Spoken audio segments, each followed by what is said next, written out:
Bonjour chers enfants et chères familles.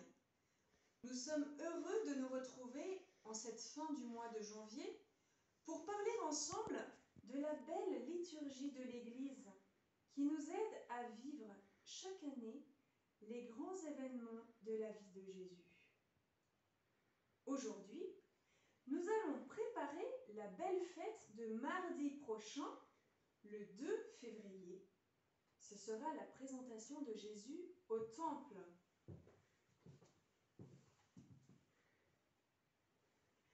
Je suis sûre que vous avez déjà entendu parler de cet événement, mais savez-vous ce qu'il veut nous dire?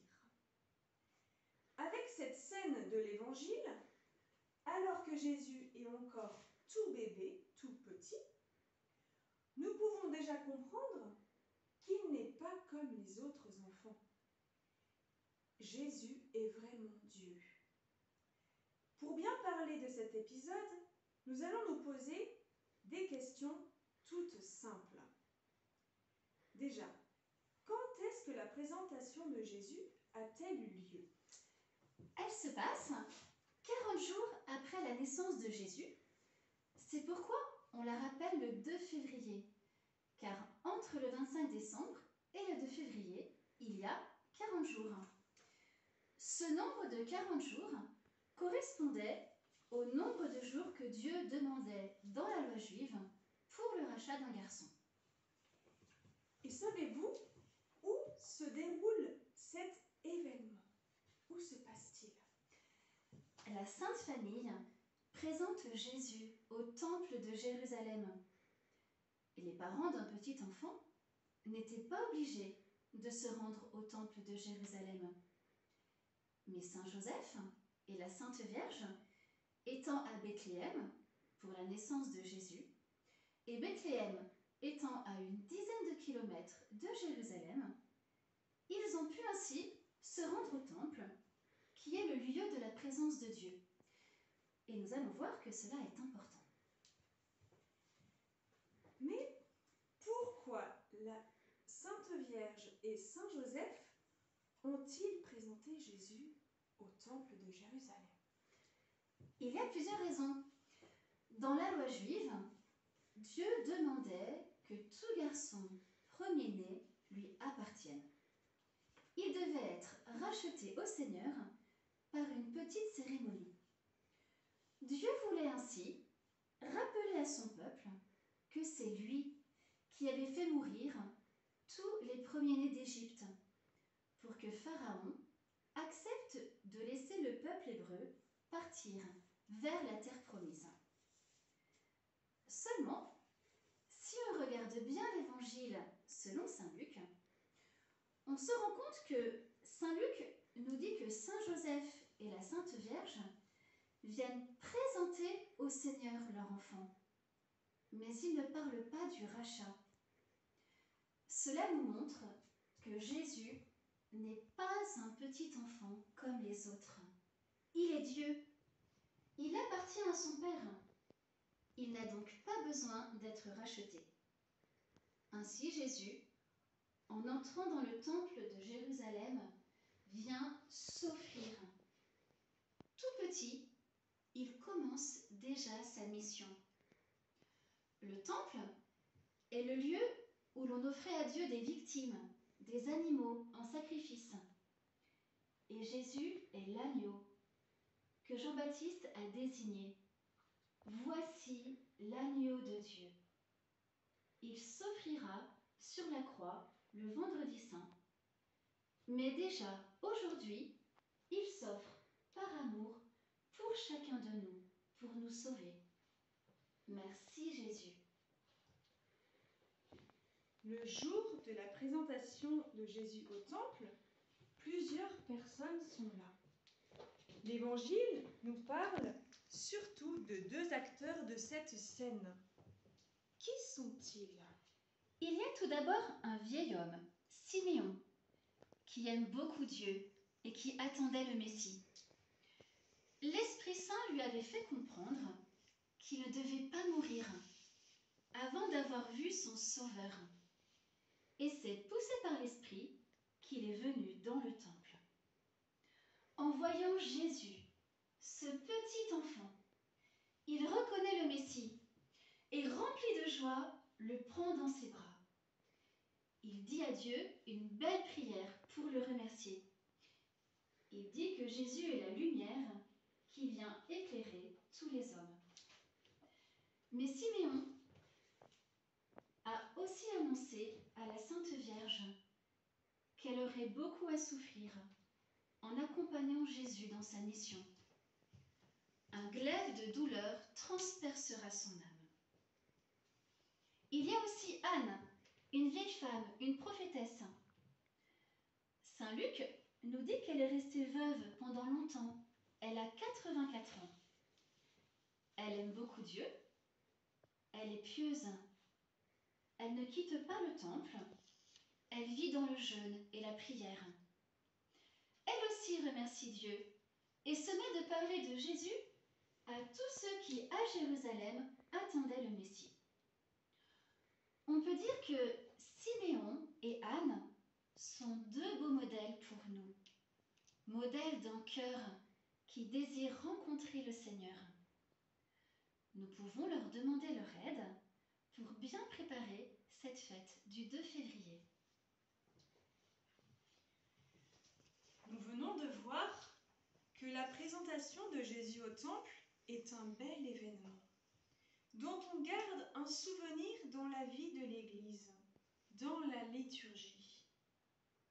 En effet, vous savez peut-être que le 2 février, la messe peut commencer par une procession. Cette procession nous rappelle le voyage que la Sainte Vierge et Saint Joseph ont fait en partant de la crèche de Bethléem pour aller jusqu'au temple de Jérusalem.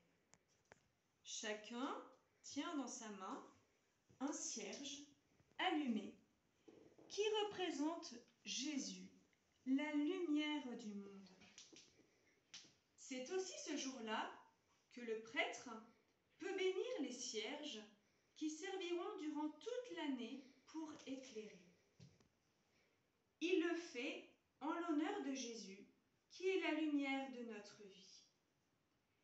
C'est d'ailleurs le thème de la lumière qui a aussi donné son nom à la fête du 2 février. Vous savez qu'on appelle aussi la chandeleur.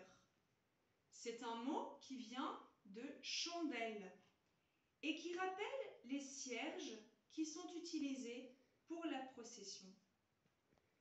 Quand on dit chandeleur, on pense aussi aux crêpes que l'on mange ce jour-là. Pourquoi des crêpes? Leur forme ronde et leur couleur jaune nous rappellent la lumière. Jésus est le soleil de notre âme. Il y a aussi une autre petite tradition qui nous vient de la présentation de Jésus au temple. Je suis sûre que pour Noël, vous avez tous fait une belle crèche pour bien accueillir Jésus. Cette crèche, on peut la garder jusqu'à la fin du temps de Noël, c'est-à-dire après le baptême de notre Seigneur, mais on peut aussi la garder jusqu'au 2 février pour vivre ces 40 jours en union avec la Sainte Famille qui est restée à la crèche pendant 40 jours jusqu'à son départ à Jérusalem pour la présentation de Jésus au temple.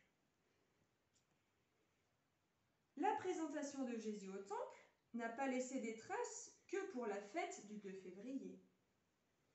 Est-ce que vous savez que la prière du vieillard Siméon se dit tous les jours dans l'église? En effet, chaque soir, lors de la dernière prière que l'on appelle les complis, les prêtres et les religieux redisent les belles paroles de Siméon. Maintenant, ô Maître souverain, tu peux laisser ton serviteur s'en aller en paix selon ta parole, car mes cieux ont vu le salut que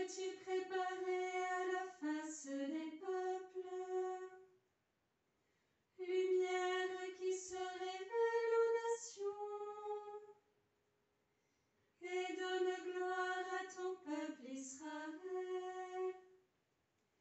Gloire au Père et au Fils et au Saint-Esprit, pour les siècles des siècles. Amen. Depuis 1997, le 2 février est la journée de la vie consacrée. Le pape Jean-Paul II a voulu en effet que ce jour-là, on prie tout spécialement pour les consacrés, les religieux qui ont offert leur vie au Seigneur. C'est dans la prière que nous nous tournons vers Jésus.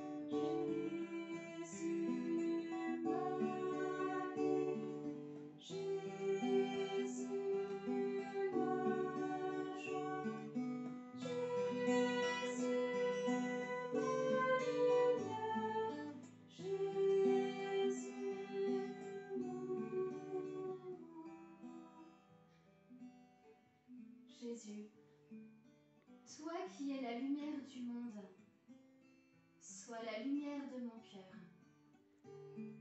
Éclaire mon âme pour me montrer ce qui est bien, ce qui te plaît, et aide-moi à l'accomplir de tout mon cœur, pour te voir un jour dans la lumière du ciel.